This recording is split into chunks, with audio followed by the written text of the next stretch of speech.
My name is Santi Kekison. My name is Jonika Paulsen. I work with the Asia Foundation here in Vienna.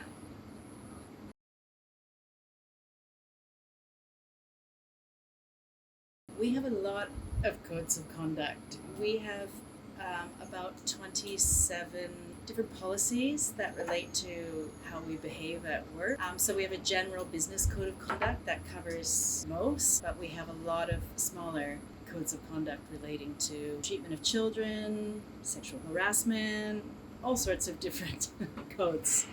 So I'll be happy to talk about those.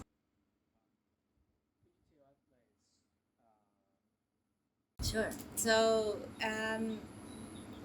the purpose of the organization is to support Laos in its development. So, underpinning all of this, we do our best to behave in a way that is best for Laos and Lao people, in partnership with the government. So, most of our policies are in line with the laws of Laos, but in some ways are more strict for about how we must behave at work and in our workplace practices. So we need to make sure that we do no harm in the course of our work and that our work has a positive impact on the country overall. So I mean that's just a general overview. Yeah.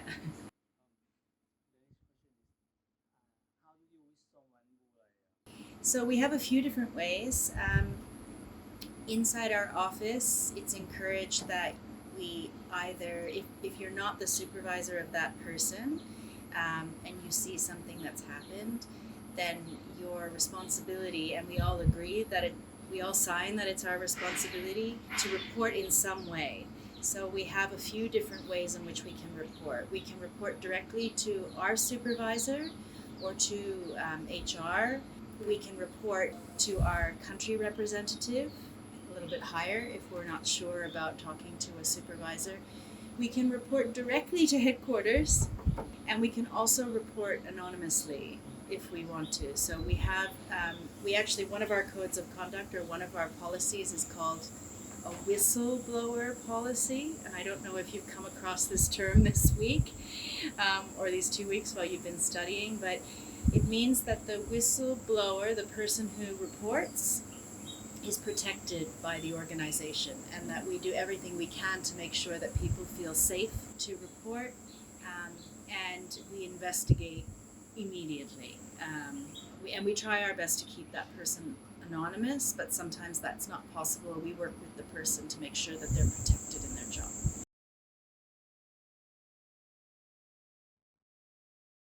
Yeah, most of the ethical challenges that I've experienced haven't been, fortunately, I've never had to deal with a direct breach of an ethical policy.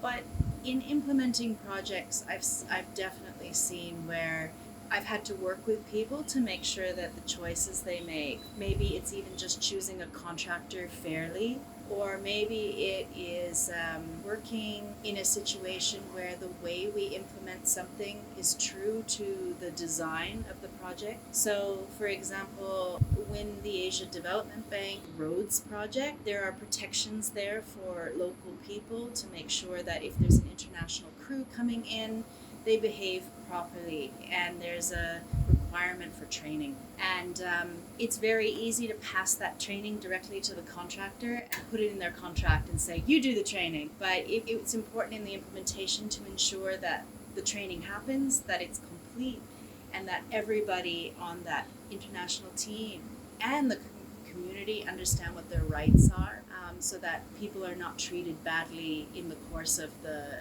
project implementation, and that people know how they can report if there's problems.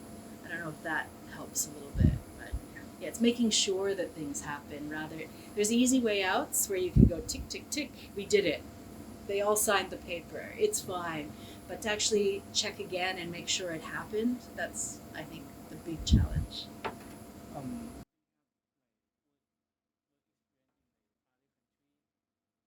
I worked in Papua New Guinea. So north of Australia. It's a Melanesian country. It's a completely different culture than in Laos, and the challenges there were very different than the challenges here. safety was more of a problem than ethics. So often we were balancing the safety of people due to law and order problems, at the same time making sure that people's rights are protected. So it's a little bit different type of challenge there than I've experienced here, which is quite a safe country to work in and live in. What are the ethical standards that you expect? Yeah, so we all sign the same policies, fortunately. So the standard is the same for everybody, but we have to make sure that when we apply a standard locally, that it's in line with the Lao law. So, for instance, if we have an ethical standard, even in our employee handbook, we have to make sure it's in line with the Lao labor law. When we design a local policy, we start usually with what are the standards are required by the country, and then apply on top anything extra that we expect from an employee of the organization. That's the way we normally approach it. But the short answer is everybody in the organization follows and signs annually that they understand. At the moment, I think it's 27 policies relating to protection of employees and of our partners that we work with. So that includes the government and also the community partners that we work with. Even some of our, even our grantees. So if we give money to people, that project or that organization, they also have to understand that if they're spending that money, they have to do it ethically. So even some of those relate mostly to child protection, anti-sexual harassment, and anti-harassment in general, like making sure that everyone's treated fairly. Those are the major, and business ethics, spending the money properly. That can be a problem too, is making sure that people follow the way to spend the money correctly.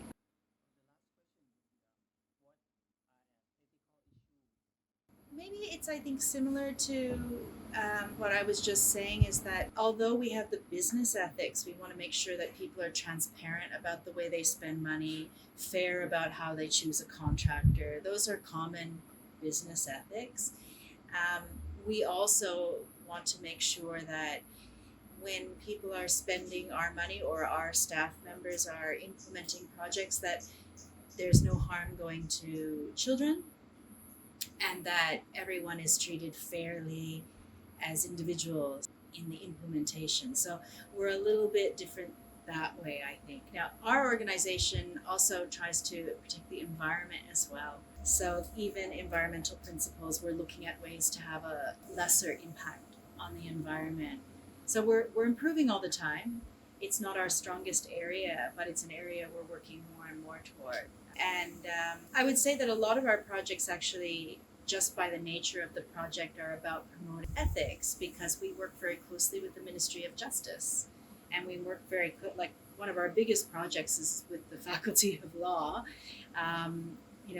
We work really closely in making sure that there's more lawyers, there's more people who have access to lawyers, and also that there's more transparency. The laws are there, but that people understand the law. That's another thing that we support the Lao government in that. So our implementation, a lot of our work is about ethics, actually. Finish the invitation. Thank you a lot. Thank you.